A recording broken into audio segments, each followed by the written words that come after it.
billahi minasyaitonir rajim. Bismillahirrahmanirrahim. Alhamdulillahi rabbil alamin wal 'aqibatu lil muttaqin wala 'udwana illa 'alal zalimin. Allahumma salli wa sallim ala sayyidina Muhammadin wa ala alihi wa sahbihi ajma'in, amma ba'du. Qala al-musannifu rahimahullahu ta'ala wa nafa'ana bi'ulumihi amin ya rabbal alamin. Pada pertemuan kali ini kita akan menyambung pembahasan kita bab yang ke-27, Hijratul Habasyatis Tsaniyah, hijrah ke negeri Habsyah kali yang kedua. Bismillahirrahmanirrahim. Ba'da dukhulin Nabi sallallahu alaihi wasallam wa qaumihi Sya'bah, amara jami'al muslimina bil hijrati ilal Habasyah. Sesudah Nabi Muhammad sallallahu alaihi wasallam beserta kaumnya memasuki negeri Sya'ib, maka baginda Rasulullah sallallahu alaihi wasallam memerintahkan sekalian kaum muslim untuk hijrah ke negeri Habsyah. Fahajara, maka berhijrah 73 orang laki-laki dan 11 orang perempuan. Minhum Ja'far bin Abi Thalib, sebahagian daripada mereka yaitu Sayyidina Ja'far bin Abi Thalib. Sudah kita bahas pada pertemuan yang lalu, yang mana sudah pernah terjadi peristiwa hijrah ke negeri Habsyah kali yang pertama, tetapi karena sedikit jumlahnya, karena berat di negeri orang, maka kaum muslimin cuma bertahan beberapa bulan, setelah itu kembali ke negeri. Pada pembahasan kali ini terjadi peristiwa hijrah ke negeri Habsyah kali yang kedua. Di saat baginda Rasulullah SAW beserta kaumnya memasuki satu daerah yang bernama Sya'ib, maka baginda Rasulullah memerintahkan kaum muslimin untuk berhijrah ke negeri Habsyah kali yang kedua, tetapi dengan jumlah yang lebih banyak daripada kali yang pertama, yaitu 73 orang laki-laki dan 11 orang perempuan. Dan sebahagian daripada sahabat yang ikut berhijrah ke negeri Habsyah kali yang kedua ini terdapat pamannya Nabi, yakni Sayyidina Ja'far bin Abi Thalib. Walahiqa bihim Muslimul Yamani wa hum Abul Musa al-Ash'ari wa banu ammi, wa kanat hadhihi al-hijratu fi sanati as-sabi'ati minan nubuwah. Dan bergabung beserta sahabat-sahabat Rasulullah, orang-orang Islam negeri Yaman, di antaranya yaitu Abu Musa al-Ash'ari dan anak pamannya Abu Musa al-Ash'ari. Dan peristiwa ini, hijrah ini terjadi pada tahun yang ke-7 daripada kenabian.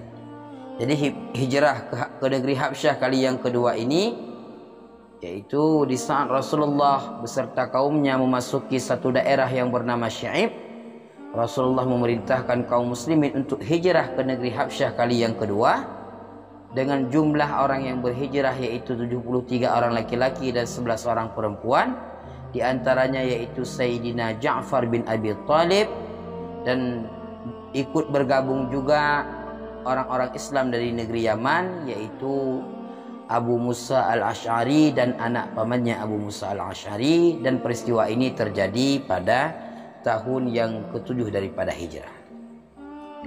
Pembahasan yang ke-28, Islamu Malikil Habasyah, Islam Raja Habsyah. Lamma alimat Quraisyun bihijratil muslimina ilal Habasyati, arsalu rajulaini bihadaya talaban minhu ay yarudda man hajara minal muslimin.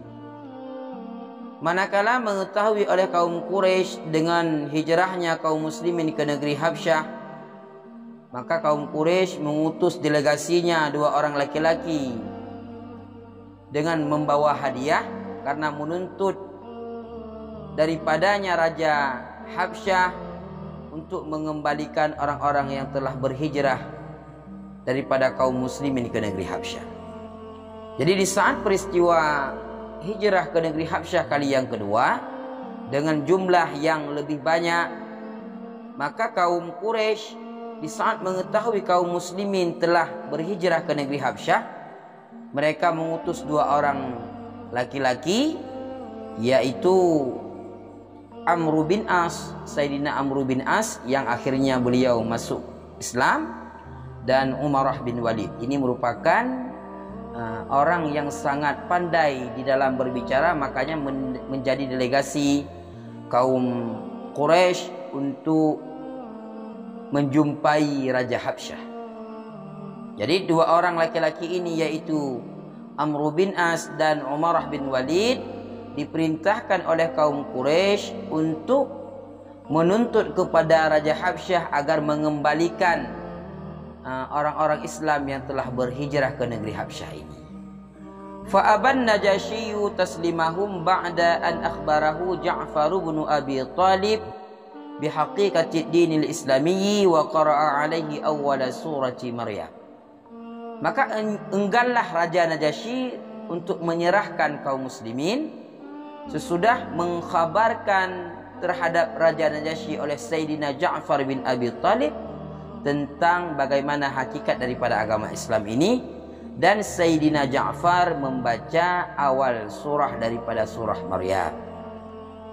Maka Raja Habasyah ini yang bernama Raja Najasyi, di saat dimintai oleh Amr bin As dan Umarah bin Walid agar mengembalikan orang Islam kepada mereka, tetapi Raja Najasyi menolak permintaan kaum Quraisy karena Raja Najasyi telah mendengarkan penjelasan Sayyidina Ja'far bin Abi Talib, karena Raja Najasyi bertanya kepada Sayyidina Ja'far bin Abi Talib tentang bagaimana Nabi Isa.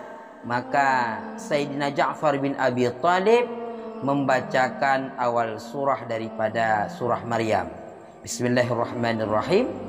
Taha ma anzalna 'alaikal Qur'ana litashqa illa tadhkiratan liman yakhsha, sampai seterusnya. Maka daripada ayat ini menjelaskan tentang siapa itu Nabi Isa, maka puaslah Raja Najasyi terhadap jawaban Sayyidina Ja'far bin Abi Talib, dan Sayyidina Ja'far bin Abi Talib juga menjelaskan tentang hakikat daripada agama Islam ini. Faraja'a khaibaini wa aslaman Najasyi wa man ma'ahu minal qissisina war ruhban fi dhalikal waqti sanati sabi'ati minan nubuwah. Maka Amr bin As dan Umarah bin Walid kembali mereka dalam keadaan berputus asa, dan sesudah kembalinya delegasi daripada kaum Quraisy, Islamlah Raja Najasyi dan orang-orang yang besertanya, baik itu daripada para pendeta, para rahib, dan peristiwa itu terjadi pada tahun yang ke-7 daripada kenabian. Jadi sesudah Amr bin As dan Umarah bin Walid mengeluarkan pendapatnya, meminta kepada Raja Najasyi untuk mengembalikan orang Islam ke negeri asalnya, dan Raja Najasyi enggan mengembalikan orang Islam karena mendengar tentang penjelasan Sayyidina Ja'far bin Abi Talib tentang hakikat daripada agama Islam, tentang bagaimana Nabi Isa dan Sayyidina Ja'far membaca surah Maryam.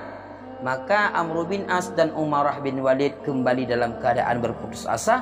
Sesudah kembalinya Amr bin As dan Umarah bin Walid, Raja Najasyi memeluk agama Islam, dan seluruh pendeta-pendeta dan rahib-rahib yang ada beserta Raja Najasyi pun mereka ikut memeluk agama Islam, dan peristiwa ini terjadi pada tahun yang ke-7 daripada kenabian. Fa anzalallahu fi haqqihim, maka Allah menurunkan ayat pada hak-hak mereka itu. Bismillahirrahmanirrahim. Wa la tajidanna aqrabahum mawaddatan lil ladzina amanu alladzina qalu inna nasara dzalika bi annahum minhum qissisina wa ruhbana wa annahum la yastakbirun. Dan sungguh kamu dapati orang-orang yang terlebih akrab mereka itu, yang terlebih dekat mereka itu nisbah kecintaan. Bagi orang-orang yang beriman mereka itu, mereka berkata sesungguhnya kami ini orang Nasrani. Demikian karena sesungguhnya daripada mereka itu para rahib-rahib dan para pendeta, dan sesungguhnya mereka itu tidak menyombongkan diri. Maka Allah turunkan ayat ini untuk menjelaskan walaupun mereka para pendeta, walaupun mereka para rahib yang memeluk agama selain agama Islam di saat itu, tetapi mereka menerima orang Islam dengan baik dan akhirnya mereka memeluk Islam. Summa matan Najashiyyu fa shalla alaihi ar-rasul lamma a'lamahu Jibril biwafatih wa hadza aslu salatil janazati 'alal ghaib. Kemudian wafatlah Raja Najasyi, maka ikut menyalatkan terhadap kematiannya Raja Najasyi oleh baginda Rasulullah sallallahu alaihi wasallam manakala memberitahu kepada Nabi oleh malaikat Jibril tentang wafatnya Raja Najasyi. Dan ini merupakan dasar ataupun kejadian pertama terjadinya salat jenazah secara gaib di dalam Islam. Rasulullah salat jenazah secara gaib atas wafatnya Raja Najasyi.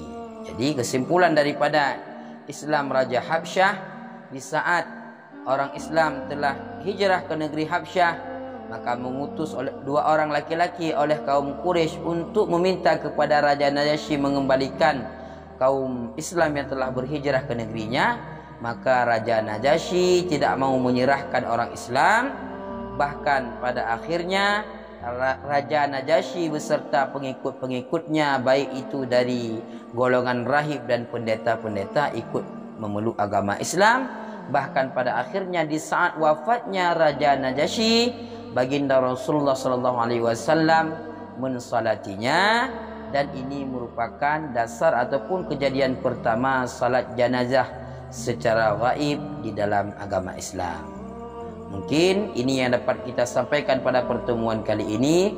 Wallahu a'lam bis-shawab wa ilaihil marji' wal ma'ab.